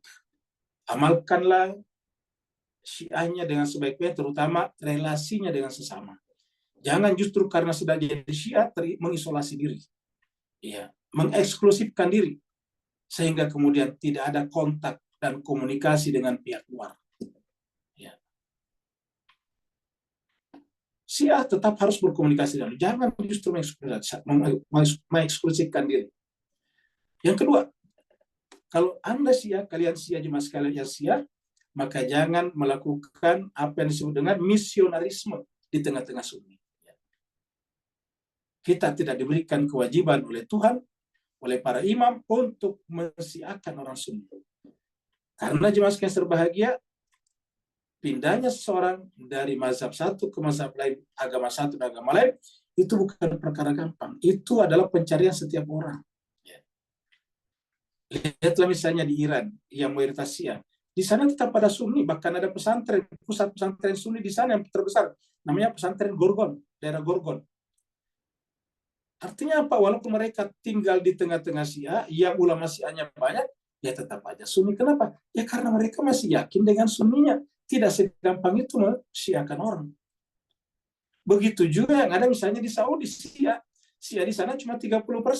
Mayoritasnya Sunni. Sunninya mereka kebanyakan adalah Salafi, Wahabi. Tetapi Syiah tetap Syiah. Tidak segampang itu mewahabikan, mensalafikan orang. Jadi ini kita harus pahamkan jemaah sekalian berbahagia. Ya. Di mana-mana seperti ini. Ya. Di kita di Nusantara, Indonesia, terutama Indonesia, Malaysia, mayoritasnya Islam. Tapi tetap aja orang yang beragama Konfutsi, ada beragama Hindu, Buddha. Padahal kita sudah Islam sudah ratusan tahun. Ya tetap aja mereka Hindu dan Buddha. Kenapa? Tidak segampang itu orang pindah agama. Jadi marilah kita jangan melakukan misionarisme kepada agama lain ataupun mazhab lain. Begitu sebaliknya, Sunni juga begitu. Sunni tidak untuk melakukan misionarisme kepada Syiah. Lalu apa gunanya perbedaan ini kita pelihara? Agar kita jangan berpecah belah. Tidak mungkin juga bersatu. Kita sudah berkali-kali membaca ayatnya. Seandainya Allah menginginkan semuanya seragam, pasti diseragamkan Allah. Tapi kita dibiarkan berbeda-beda. Tapi perbedaan itu bukan untuk berpecah belah, bukan farraku, tetapi untuk ta'aruf, saling kenal mengenal, berinteraksi secara positif. Kalau ada saudara-saudara kita yang berbeda dengan kita bantu mereka melaksanakan keyakinannya. Jangan sebaliknya, ada orang Syiah memperingati Asyuranya, dia halang-halangi di demo. Ini tidak tepat. Kenapa? Ya mereka tidak mengganggu orang lain. Begitu juga kalau ada saudara-saudara kita Sunni yang misalnya melakukan tahlilan di rumahnya, kita harus bantu. Walaupun kita dari kalangan Persis misalnya atau Muhammadiyah yang tidak tahlilan. Janganlah kita berpecah karena itu. Yang tahlilanlah, yang sunnilah, yang sia-sialah. Lakum dinukum walidin, kalau berbeda agama, kalau berbeda mazhab, lana a'maluna walakum a'malukum. Jadi Tuhan mengatakan innalladzina farraqu dinahum wa kanu syi'an lasta minhum fi syai'in. Innama amruhum, sungguhnya urusan mereka ila Allah, kembali kepada Allah. Urusan mereka artinya apa? Perbedaan itu kita pertanggungjawabkan nanti di hadapan Allah. Semuanya kita, Sunni, Syiah, Ibadi, Syafi'i, Maliki, Hambali, Ja'fari, semuanya kembali kepada Allah. Hindu, Buddha, Konfutsu, Islam, Yahudi, Nasrani, semuanya kembali kepada Allah. Tsumma kemudian yunabbihum, Allah akan memberikan kepada mereka informasi bima kanu yaf'alun, tentang apa mereka perbuat di dunia. Jadi marilah kita fastabiqul khairat, berlomba-lomba kepada yang terbaik. Melakukan yang terbaik. Yang terakhir jemaah sekalian, maka tugas kita bersama apa? Menegakkan keadilan. Di Kristen dipercaya Nabi Isa akan datang, Yesus akan datang untuk menegakkan keadilan. Di Islam, Sunni, Syiah, Ibadi percaya kalau nanti di akhir zaman Imam Mahdi akan datang untuk menegakkan keadilan. Dalam masyarakat modern dipercaya bahwa masyarakat ini berevolusi menuju kepada yang lebih baik, menuju kepada keadilan. Apa sebabnya? Karena no justice, no peace. Kalau tidak ada keadilan, tidak akan ada kedamaian. Dan yang namanya keadilan adalah tidak boleh merendahkan ras manapun juga. No racism. Kalau kita mengatakan harus ada justice, maka kita harus mengatakan tidak boleh ada rasisme. Kita tidak boleh menilai, memperlakukan orang berdasarkan rasnya, tapi berdasarkan prestasinya. Namanya meritokrasi, ya, bukan plutokrasi. Jadi narsisme, rasisme itu tidak boleh. Ya. Karena kita diciptakan berbeda-beda warna kulit, dan yang buat kita warna kulitnya berbeda bukan kita, tapi Allah. Tidak ada di antara kita yang mau berbeda-beda sebetulnya. Semuanya pengen sama saja. Tetapi faktanya ada yang kulit putih, merah, coklat, hitam, kuning, dan sebagainya. Postur badan kita juga berbeda-beda. Nah, barulah setelah itu muncul keadilan. Ya. Jadi harus ada keadilan itu muncul, kedamaian itu muncul kalau ada keadilan, dan keadilan bisa muncul kalau kita meniadakan rasisme. Maka Islam tidak perlu diajari tentang tidak bolehnya orang antisemit. Apa sebabnya? Karena Islam itu bukan hanya tidak boleh antisemit, tapi anti setiap ras. Kita tidak boleh anti Yahudi. Kalau ada orang Islam anti Yahudi atau anti Israel, berarti dia anti Al-Qurannya sendiri. Kenapa? Banyak sekali nabi dalam Al-Quran dari kalangan Israel dan beragama Yahudi. Maryam itu beragama Yahudi, ibunya Nabi Isa. Nabi Zakaria, Nabi Yahya, keluarga Imran, semuanya beragama Yahudi. Semuanya dari kalangan Bani Israel. Lalu siapa yang kita tolak? Yang melakukan kejahatan terhadap kemanusiaan. Maka kita menentang negara Israel sekarang karena mereka melakukan genosida terhadap orang Palestina. Bukan karena ras Israelnya, bukan karena agama Yahudinya, tetapi karena perbuatannya menghancurkan kehidupan bangsa lain. Allah berfirman, "Man ja'a bil hasanati", kata-kata man siapa saja, tidak melihat agamanya dan mazhabnya. Siapa saja, man ja'a bil hasanati falahu asyru amsalihha. Siapa yang datang dengan kebajikan, maka bagi Allah memberikan kepadanya asyru 10. Jadi mendapatkan 10 di sini. Amsalihha yang 10. Jadi 10 kali lipat. Jadi siapa yang datang dengan satu hasanah, maka dia akan dapatkan 10 kali lipat hasanah di sisi Allah. Mannya siapa saja. Siapa saja. Wa man ja'a bis sayyi'ati, dan siapa saja yang datang dengan kejahatan, fala yujza, maka tidak akan dibalas illa kecuali mislaha. Jadi kalau dia melakukan satu kejahatan, dia hanya dibalas dengan balasan satu kejahatan itu. Kalau dia melakukan kebaikan, dibalas dengan sama dengan 10 kebaikan. Kan berarti kita didorong, dimotivasi untuk melakukan kebaikan. Kenapa? Karena kalau kita melakukan kebaikan dapat 10 kali lipat, kejahatan 1 kali lipat. Ya.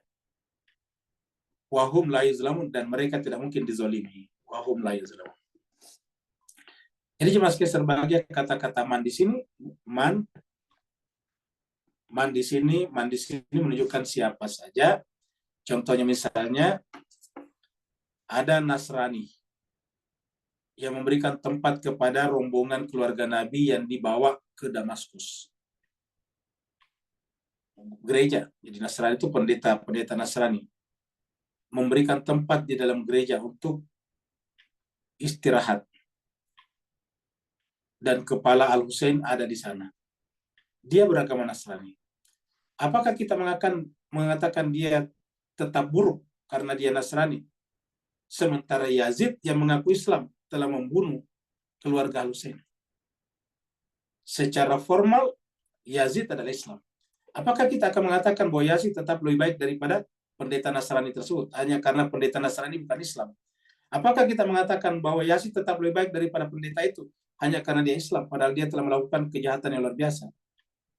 Maka jawaban yang benar adalah siapa saja, apapun agamanya. Man ja'a bil hasanati falahu asyru amsalihha wa man ja'a bis sayyi'ati, Allah tidak melihat mazhabnya, Allah tidak melihat agamanya, Allah melihat perbuatannya. Reza Pahlavi Syiah secara formal, tetapi membunuh banyak orang melalui dinas rahasianya yang bernama Safak. Apakah kita mengatakan dia lebih baik daripada yang lain hanya karena dia tetap Syiah?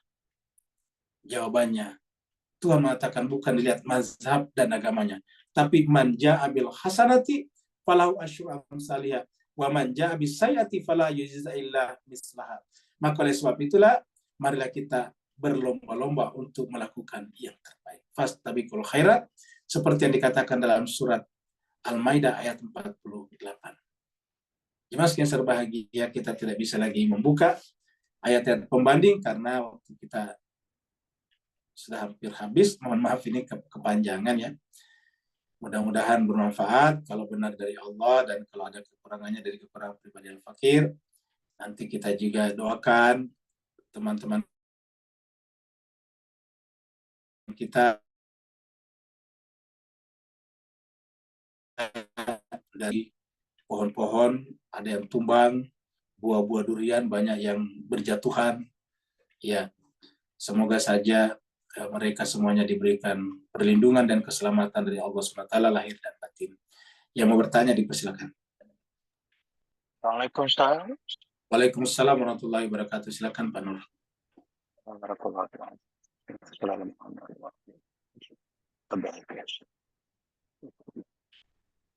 Bismillahirrahmanirrahim. Ustaz, kaitkan 160 dengan 147 bahawa hakikat terlepas pandangnya kita 100% Allah open out, melimpah ruahkan rahmatnya yang tak terbatas, dan yang terbesarnya adalah inna hadza siratun mustaqim, dan pintu ke arah itu adalah para insan kamil tadi.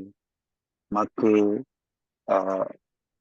yang 1% tergamak untuk melanggari nikmat Allah ni lalu menutup pintu rahmat tadi, Ustaz kalau kupaskan dalam 147 yang dulu yang bawa kita kepada hakikat bahawa the most minority yang kufur pada Allah di seluruh alam maya ni, di langit, di bumi dan alam selanjutnya di mana pun, hanya 1%.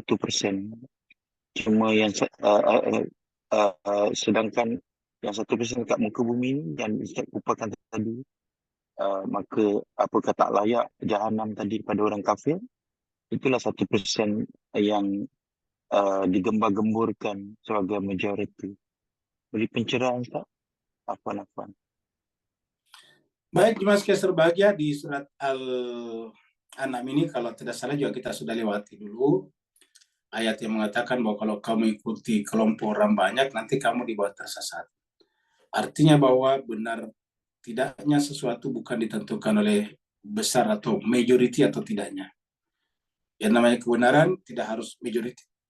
Kebenaran itu adalah kebenaran, tidak bergantung kepada mayoritas dan minoritas, majority ataupun minority.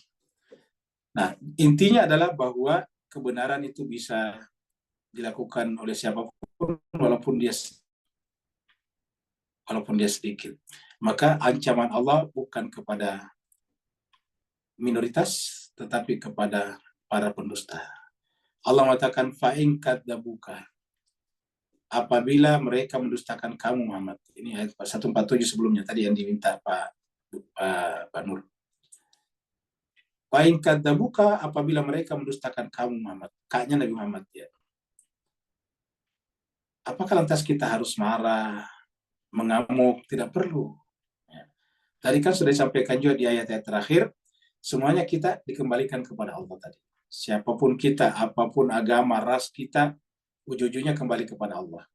Hindu, Buddha, Konfutsu kalau meninggal kembali kepada Allah karena kita dari Allah dan akan kembali kepada Allah.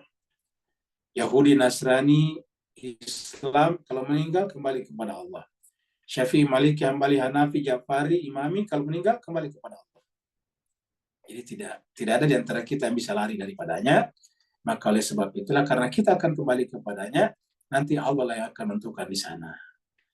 Nah, karena kita akan kembali kepada Allah, maka pertanggungjawaban kita adalah di hadapan Allah berdasarkan apa yang Allah berikan kepada kita, yaitu kitab suci. Maka apabila mereka mendustakan kaum Muhammad, ya tidak perlu marah, tidak perlu tersinggung, tidak perlu merasa ditolak. Apa sebabnya? Fakul rabbukum zurrahmah. Katakanlah Tuhan kalian itu penuh dengan rahmah, penuh dengan cinta dan kasih sayang, wasiatin yang luas. Jadi kita tidak kehilangan tempat dalam rahmat hanya karena kita ditolak atau didustakan. Kita tidak dapat tempat di dalam cinta dan kasih sayang Allah hanya karena kita ditolak atau didustakan. Berdasarkan ayat ini. Ya. Bisa saja kita yang ditolak atau yang didustakan itu dapat tempat dalam rahmat berdasarkan ayat ini, tapi mereka yang banyak tetapi kemudian mereka melakukan kejahatan. Jadi lawannya adalah kejahatan di sini. Ya. Mujrimin ini adalah kejahatan. Ya. Mujrimin. Kaknya Nabi Muhammad adalah kebaikan, kebenaran. Wala yuraddu ba'su anil qaumil mujrimin. Maka penderitaannya tidak mungkin akan ditolak. Jadi tidak mungkin akan ditolak. Oleh sebab itulah jemaah sekalian, yang harus kita lakukan apa? Menjaga stabilitas. Apa itu stabilitas? Agar hubungan kita tetap baik. Tidak mungkin kita membuat seluruh manusia sama dengan kita. Kita inginkan semua orang jadi Islam, tidak mungkin. Kita inginkan semua orang jadi Sunni, tidak mungkin. Menjadikan semua orang jadi Syiah, tidak mungkin. Menjadikan seluruh orang menjadi Sinto, tidak mungkin. Satu-satunya cara kita harus real, menghormati realitas, yaitu kita harus menerima adanya perbedaan dan kita berlomba-lomba ke sana. Tapi kalau ada oknum atau kelompok yang menolak, mendustakan kita, tidak perlu juga berputus asa karena rahmat Allah itu luas. Nah, sehingga hanya yang terjadi jemaah sekalian, kita tidak perlu merasa berkecil hati. Kita juga tidak perlu tidak perlu memprovokasi orang lain untuk menerima kita. Apa sebabnya? Seperti tadi kita katakan, marilah kita menghormati perbedaan. Tapi bukan berarti kita tidak boleh menjelaskan diri kita. Kita boleh menjelaskan diri kita. Misalnya kita Syiah, tanya bagaimana itu Syiah? Kita boleh menjelaskan Syiah. Kita Sunni, bagaimana itu Sunni? Kita menjelaskan Sunni. Yang salah adalah kalau memprovokasi orang atau mengiming-imingi orang dengan sesuatu agar menjadi Sunni atau menjadi Syiah. Itu tidak boleh. Karena itu namanya sudah melanggar kemerdekaan setiap orang, yang kemerdekaan itu adalah karunia terbesar Allah berikan kepada makhluknya yang bernama manusia. Ada lagi yang lain? Ada Ustadz di chatroom ada 2 pertanyaan. Kita Ada, Ustadz. dulu ya. Ya, silakan. Saya Ustadz. Ya, silakan. Di chatnya Ustadz. Kami baca Ustadz. Ya. Ustadz, ketantem kan kita kan nggak boleh Ustadz antisemit sama Yahudi sama Israel. Itu berarti membangkang dengan Quran. Kalau di zamannya sang Führer Adolf Hitler Nazi Jerman Reich, itu gimana tuh Ustadz? Untuk dia membunuh Yahudi karena alasannya itu si Jermannya ini ditindas. Oh ya. Nah, jadi intinya adalah anti ras dan orang jahat beda. Misalnya Misalnya kalau Adolf Hitler dulu, kemudian misalnya membunuh orang Yahudi karena orang Yahudinya jahat, ya tentu bukan karena Yahudinya, tapi karena kejahatannya. Tetapi kalau Adolf Hitler kemudian membuka pernyataan general, namanya mengeneralisasi, bahwa semua orang Yahudi itu jahat, ini jelas salah. Itu generalisasi itu bukan saja salah secara moral, tetapi adalah falasi dalam ilmu logika. Jadi mengeneralisasi itu adalah salah dalam logika. Misalnya kita dirampok oleh seorang muslim, kita mengatakan orang muslim itu perampok, ini salah ya. Karena memang yang rampok kita orang muslim, tapi tidak bisa disimpulkan orang muslim itu perampok, karena kalau kita sudah mengatakan orang muslim itu perampok, berarti generalisasi namanya. Jadi kita mengatakan saya dirampok oleh seseorang yang beragama Islam, nah seperti itu, bukan muslimnya, karena kita harus menghentikan ketegangan-ketegangan akibat kesalahpahaman dan kecurigaan satu kelompok dan kelompok lain. Kalau Gani memperhatikan sekarang di Inggris sekarang lagi panas juga, bakar-bakaran juga kemarin. Karena ada 3 anak yang dibunuh, anak kecil, lalu kemudian dengan gampang beredar bahwa yang membunuhnya adalah orang migran Muslim, kan begitu. Akhirnya kemudian terjadilah penyerangan terhadap masjid dan sebagainya. Nah ini harus kita mulai bahwa tidak boleh membuat generalisasi. Jadi kalau misalnya Hitler membuat generalisasi, jelas salah. Ya, bahwa ada orang Yahudi yang jahat, ya pasti. Sebagaimana orang Islam juga ada yang jahat. Dengan demikian, yang kita tolak adalah kejahatannya, bukan keyahudiannya. Yang kita tolak adalah genosidanya, bukan karena dia beras Israel. Karena kalau kita tolak semua Israel, berarti kita menolak nabi-nabi Bani Israel yang ada di dalam Al-Quran, seperti itu. Jadi inilah yang harus kita. Tapi sebetulnya kalau Gani nanti mau datang ke tempat saya diskusi tentang Hitler lebih banyak, bisa kita diskusi lebih banyak. Apa benar sebetulnya Hitler itu sengaja membunuh orang Yahudi? Nah ini panjang ceritanya sebetulnya nih. Ya terutama intinya adalah bahwa setelah terjadi kasus Holocaust di Jerman, tiba-tiba Amerika muncul sebagai pusat peradaban baru. Dan pusat peradaban baru di Amerika itu dimotori oleh orang-orang Zionisme dengan membuat apa yang disebut dengan the Fed, Federal Reserve, yang punya hak untuk mencetak uang tanpa batas. Ya. Betul, Ustaz, betul. Nah, jadi kalau di buku Mein Kampf itu benar nggak, Ustaz, kalau misalnya dia tuh punya kepentingan supaya Jerman ini biar hidup itu, Ustaz? Intinya adalah bahwa pada saat sebelum Perang Dunia Kedua ataukah setelah Perang Dunia Pertama lah, atau sebelum Perang Dunia Pertama, itu ada 2 peradaban besar yang muncul, kekuatan besar yang muncul. Satu di Eropa dan satu di Asia. Ya, dan dua-duanya ini bisa mengancam kolonialisme. Ya. Yang pertama adalah Jerman, tiba-tiba menjadi kekuatan baru, dan munculnya Jerman ini tidak menerima beberapa negara Eropa di sekitarnya. Yang kedua adalah munculnya Jepang di Asia, dan Jepang juga tidak menerima orang di sekitarnya, seperti itu. Jadi ada 2 kekuatan besar muncul, satu Jerman dan satu adalah Jepang. Dan tentu saja ini yang akan menjadi ancaman besar bagi kolonialisme yang disebut dengan Five Eyes kalau ini diteruskan. Ya. Saya kira terima kasih banyak. Gani, Ustaz. Ya. Nanya, Ustaz. Ya, silakan Bu. Ya. Terima kasih, Ustaz. Assalamualaikum warahmatullahi wabarakatuh. Ustaz, ada di beberapa grup sedang di-share kalimat dan sekalian dengan lagunya bahwa hati-hati umat Nasrani sudah membuat lagu pujian untuk Yesus versi sholawat.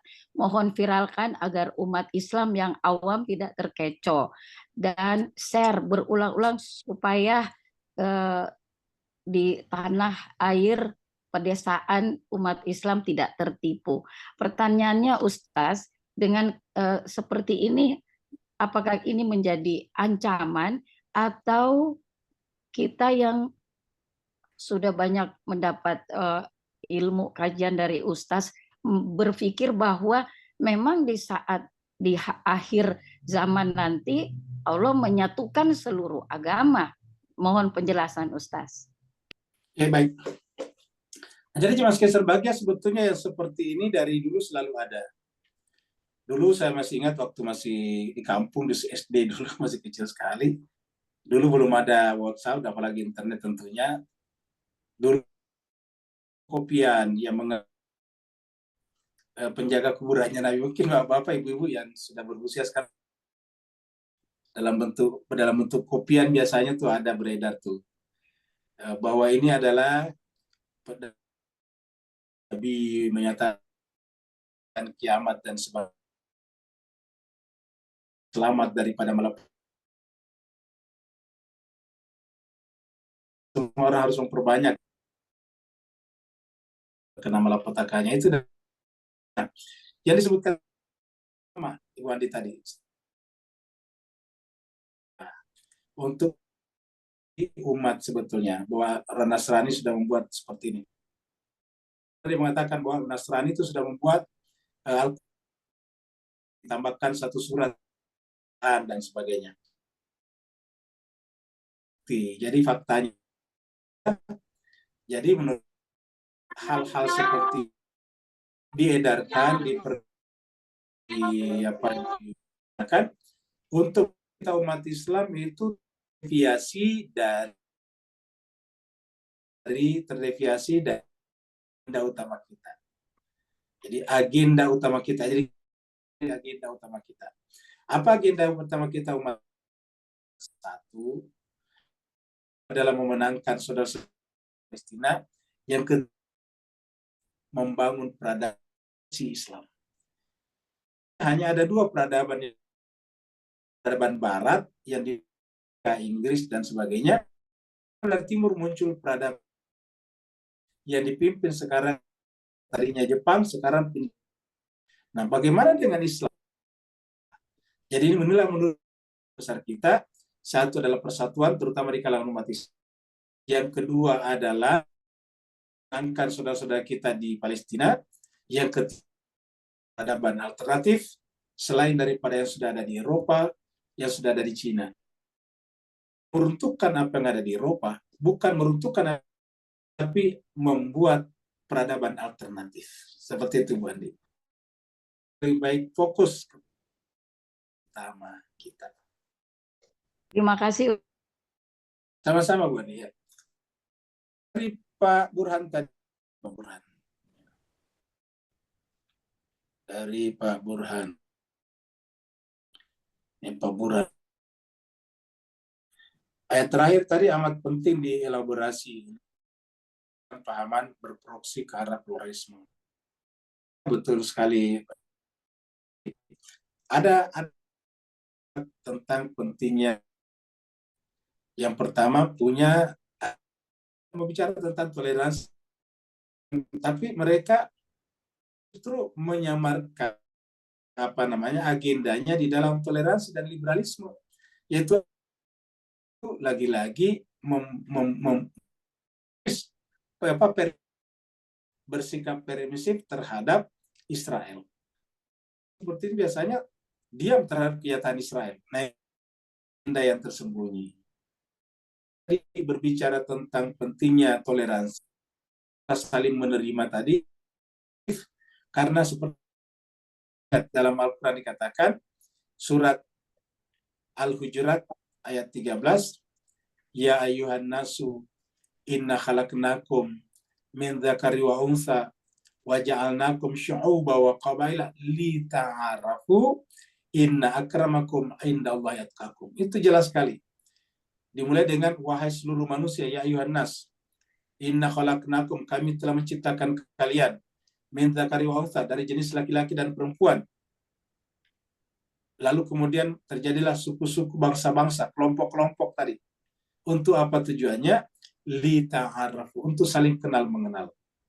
Ya, jadi tujuannya adalah li ta'arafu, kenal mengenal. Satu ya.